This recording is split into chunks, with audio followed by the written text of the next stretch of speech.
Oke, assalamualaikum warahmatullahi wabarakatuh. Yang terhormat, ada Abi Hanif dan Umida selaku pengasuh Pondok Pesantren Supercamp Lare Bani Fida. Ada mbak pengurus, ada orang tua di rumah, semoga sehat selalu, doa terbaik buat mereka. Ada teman-teman semua yang berbahagia.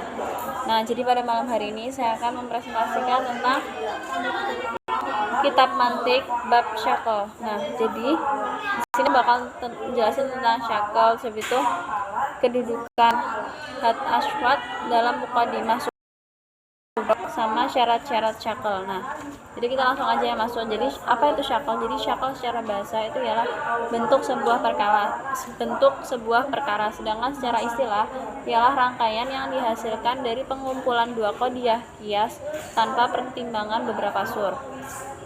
Nah, terus habis itu syakal itu memiliki kedudukan hat aswad dalam mukadimah, sugro, dan kubro.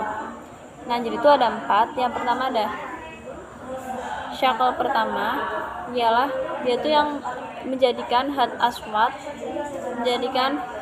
aswad sebagai mahmul dalam mukadimah sugro dan menjadikan maudu dalam mukadimah kubro. Contohnya itu kayak setiap nabi itu maksum. Terus itu setiap orang maksum adalah teladan yang baik, maka setiap nabi adalah teladan yang baik, kayak gitu. Terus itu syakal yang kedua itu ialah menjadikan hat aswad sebagai mahmul pada kedua mukadimah. Contohnya tuh kayak setiap nabi itu maksum, terhadap itu tidak satupun pendosa itu maksum, maka tidak satupun dari nabi itu pendosa, gitu.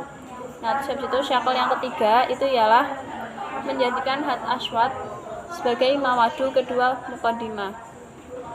Dia tuh contohnya kayak setiap nabi itu maksum, sebagian nabi adalah rasul, maka sebagian orang maksum adalah rasul. Terus itu kita masuk yang syakal yang keempat. Jadi dia tuh kebalikan syakal yang pertama. Jadi hat aswad sebagai mawadu pada mukadimah sugro dan menjadikan mahmul pada mukadimah kubro. Contohnya itu kayak setiap nabi itu maksum, tidak satupun pendosa itu nabi, maka tidak satupun pendosa itu maksum, kayak gitu contoh-contohnya. Tapi itu kita lanjut ke syarat-syarat syakal. Nah, jadi syarat-syarat syakal tuh,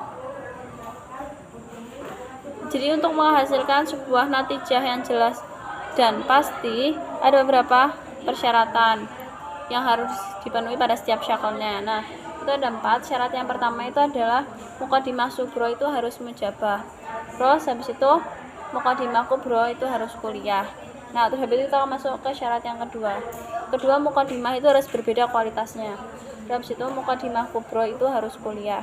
Terus habis itu kita masuk ke syarat yang ketiga. Syarat yang ketiga itu mukadimah sugro itu harus mujabah, sama salah satu mukadimah itu harus kuliah. Terus habis itu syarat yang keempat, syarat yang terakhir, tidak boleh berkumpul kedua perkara yang rendah. Oke, sekian dari saya, semoga bermanfaat. Mohon maaf apabila masih banyak banget salahnya, masih banyak banget kurangnya. Sekian dari saya, wassalamualaikum warahmatullahi wabarakatuh.